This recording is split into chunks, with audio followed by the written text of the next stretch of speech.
भारतीय सिनेमा के इतिहास में साल 1984 की दिवाली सिर्फ दीपों का त्योहार नहीं थी, बल्कि ये गवाह बनी थी बॉलीवुड के दो महाशक्तियों के बीच हुए सबसे बड़े टकराव की। 26 अक्टूबर 1984 को जब देश दिवाली के जश्न में डूबा था, तब सिनेमाघरों के बाहर एक अलग ही हलचल थी। दो विशाल एक्शन फिल्में जागीर और जीने नहीं दूंगा एक ही दिन बड़े पर्दे पर उतरी थी। ये मुकाबला सिर्फ दो फिल्मों का नहीं, बल्कि बॉलीवुड के सबसे बड़े सितारों के बीच वर्चस्व की एक जंग थी, जिसने बॉक्स ऑफिस के समीकरणों को हिला कर रख दिया। एक तरफ प्रमोद चक्रवर्ती के निर्देशन में बनी जागीर थी, जिसने भारतीय दर्शकों को खजाने की खोज और हाई ऑक्टेन एडवेंचर का वो अनुभव दिया जो उस दौर में दुर्लभ था। धर्मेंद्र, मिथुन चक्रवर्ती और डैनी की इस फिल्म ने न केवल भारत में 3.20 करोड़ का शानदार नेट कलेक्शन किया, बल्कि अंतर्राष्ट्रीय स्तर पर भी तहलका मचा दिया।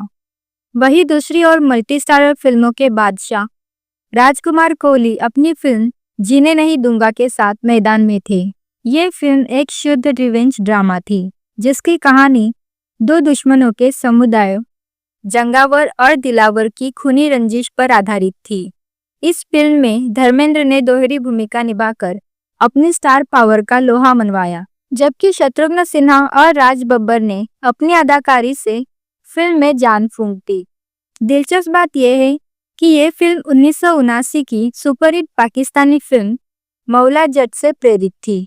भारत के बॉक्स ऑफिस पर जीने नहीं दूंगा ने लगभग 3.50 करोड़ का कारोबार किया और आंकड़ों के लिहाज से इस दिवाली मुकाबले में बाजी मार ली। हालांकि अगर हम वैश्विक स्तर पर देखें तो जागीर का पलड़ा कहीं ज्यादा भारी था, क्योंकि रूस में मिथुन चक्रवर्ती की लोकप्रियता के चलते उस फिल्म ने वहां कमाई के नए कीर्तिमान स्थापित किए थे। इन फिल्मों के निर्माण से जुड़े किस्से भी किसी फिल्मी कहानी से कम नहीं। जागीर की शूटिंग के दौरान जब मिथुन रूस की सड़कों पर निकलते थे, तो उन्हें देखने के लिए हजारों की भीड़ उमड़ पड़ती थी। वहां के प्रशंसकों का पागलपन इस कदर था कि कई बार शूटिंग को बीच में ही रोकना पड़ता था। वहीं जीने नहीं दूंगा के सेट पर धर्मेंद्र, शत्रुघ्न सिन्हा और राज बब्बर जैसे दिग्गजों की डेट्स को एक साथ मैनेज करना किसी टेढ़ी खीर से कम नहीं था। धर्मेंद्र के लिए वो साल बेहद खास था, क्योंकि वो एक साथ 3 बड़ी फिल्मों बाजी, जागीर और जीने नहीं दूंगा के साथ बॉक्स ऑफिस पर छाए हुए थे। उस दौर में धर्मेंद्र इकलौते ऐसे सुपरस्टार थे जिनका मुकाबला अक्सर उनकी अपनी ही फिल्मों से हो जाता था। और ताज्जुब की बात ये थी कि दर्शक दोनों ही फिल्मों को सिर आंखों पर बैठाते थे। संगीत के मोर्चे पर भी ये मुकाबला कांटे का था, जहां जीने नहीं दूंगा में लक्ष्मीकांत प्यारेलाल का संगीत और तुम याद ना आया करो जैसा गाना विरह गीतों की श्रेणी में अमर हो गया।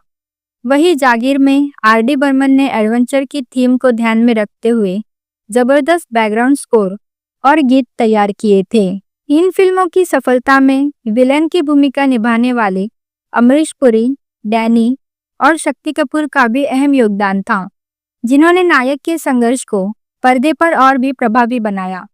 1984 की वो दिवाली आज भी सिनेमा प्रेमियों के लिए एक यादगार अध्याय है, जिसने साबित किया कि जब बड़े सितारे और बेहतरीन कहानी एक साथ आते हैं तो इतिहास रचा जाता है।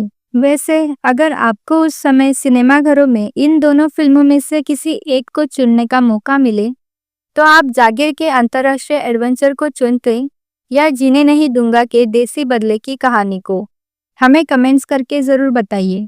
अगर आपको वीडियो पसंद आया हो तो इसे लाइक करें और हमारे चैनल को सब्सक्राइब करना ना भूलें।